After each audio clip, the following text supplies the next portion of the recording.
அமெரிக்காவில் வீடுகள் நம் ஊர்களைப் போல செங்கல், சிமெண்ட் கொண்டு கட்டப்படுவதில்லை. இதற்கான காரணங்கள் குறித்து என்றாவது யோசித்திருக்கிறீர்களா? அது குறித்து இந்த வீடியோவில் பார்க்கலாம். இந்தியா போன்ற வளர்ந்து வரும் நாடுகளுக்கும் அமெரிக்கா போன்ற வளர்ந்துவிட்ட நாடுகளுக்கும் நிறைய வித்தியாசங்கள் உள்ளன. அமெரிக்காவில் பெரும்பாலான வீடுகள் நம் ஊரைப் போல செங்கல் மற்றும் சிமெண்டால் கட்டப்படாமல் மரத்தை கொண்டு கட்டப்படுகின்றன. இதற்கு பின்னால் முக்கியமான பொருளாதார, புவியியல் மற்றும் நடைமுறை காரணங்கள் உள்ளன. அது குறித்து இந்த வீடியோவில் பார்க்கலாம். அமெரிக்கர்கள் மரங்களை கொண்டு வீடு கட்டுவதற்கு முதல் காரணம் அங்கு கிடைக்கும் மரங்களின் தாராள கிடைப்புத்தன்மைதான். அமெரிக்காவில் பல்லாயிரக்கணக்கான ஏக்கர் பரப்பளவில் காடுகள் உள்ளன. குறிப்பாக கட்டுமானத்திற்கு பயன்படுத்தப்படும் மென்மையான மரங்கள் அங்கு மிக மலிவாகவும் தாராளமாகவும் கிடைக்கின்றன. உள்ளூரிலேயே அதிக அளவில் மரம் கிடைப்பதால் அதை வெட்டி பதப்படுத்தி வீடுகள் கட்டுவது அவர்களுக்கு எளிதாகவும் செலவு குறைந்ததாகவும் இருக்கிறது. அமெரிக்கர்கள் மர வீடுகளை தேர்ந்தெடுப்பதற்கு குறைந்த கட்டுமான செலவு மற்றும் நேரம் முக்கிய காரணமாகும். ஒரு செங்கல் வீடு கட்டுவதற்கு பல மாதங்கள் அல்லது சில சமயங்களில் 1 வருடம் கூட ஆகும். ஆனால் மர வீட்டை கட்டமைப்பதற்கான பாகங்கள் முன்பே தொழிற்சாலையில் தயாரிக்கப்பட்டு ரெடிமேடாக கிடைப்பதால் சில வாரங்களிலேயே வீட்டை முழுமையாக கட்டி முடித்து விடலாம். மேலும் அமெரிக்காவில் மனித உழைப்புக்கான கூலி மிக அதிகம். செங்கல், சிமெண்ட் கொண்டு கட்டப்படும் போது அதிகப்படியான தொழிலாளர்களும் நீண்ட நாட்களும் தேவைப்படும். இதனால் கட்டுமான செலவு பன்மடங்கு உயரும். மர வீடுகளை குறைந்த ஆட்களை கொண்டு வேகமாக முடிக்க முடியும் என்பதால் கூலி செலவு மிச்சம் ஆகிறது.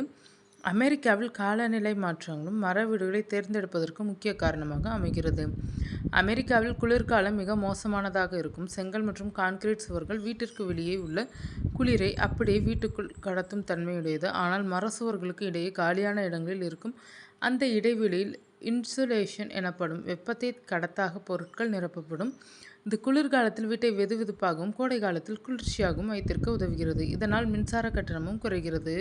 அமெரிக்காவின் கலிபோர்னியா போன்ற பகுதிகள் நிலநடுக்கம் அதிகம் ஏற்படும் மண்டலங்களாகும். செங்கல் வீடுகள் நிலநடுக்கத்தின் பொழுது எளிதில் விரிசல் விட்டு இடிந்துவிடும். ஆனால் மரத்திற்கு நெகிழ்வுத்தன்மை அதிகம். நிலநடுக்கத்தின் பொழுது மரம் லேசாக வளைந்து கொடுக்குமே தவிர எளிதில் உடையாது. மேலும் அமெரிக்காவில் சூறாவளி காற்று அதிகமாக வீசும். மிக கடுமையான சூறாவளி வரும் பொழுது செங்கல் வீடாக இருந்தால் அப்படி இடிந்துவிடும். இடிந்த கட்டிடத்தை மீண்டும் கட்டுவது மிக கடினம். ஆனால் மர வீடுகள் இடிந்தால் அதை எளிமையாக அகற்றிவிட்டு குறைந்த செலவில் வேகமாக மறுபடி கட்டிவிடலாம். மர வீடுகளில் குழாய்கள் இணைப்பது, பிளம்பிங் வேலைகள் பார்ப்பது, மின்சார இணைப்புகளை கொடுப்பது ஆகிய வேலைகளை எளிதாக செய்ய முடியும். பழுது ஏற்பட்டால் சுவரின் ஒரு பகுதியை மட்டும் எளிதாக வெட்டி எடுத்துவிட்டு பழுது பார்த்துவிட்டு மீண்டும் மாட்டிவிடலாம். வீட்டின் அமைப்பை மாற்றவோ புதிய பகுதியை இணைக்கவோ நினைத்தால் மர வீடுகளில் அது மிகவும் எளிதானது.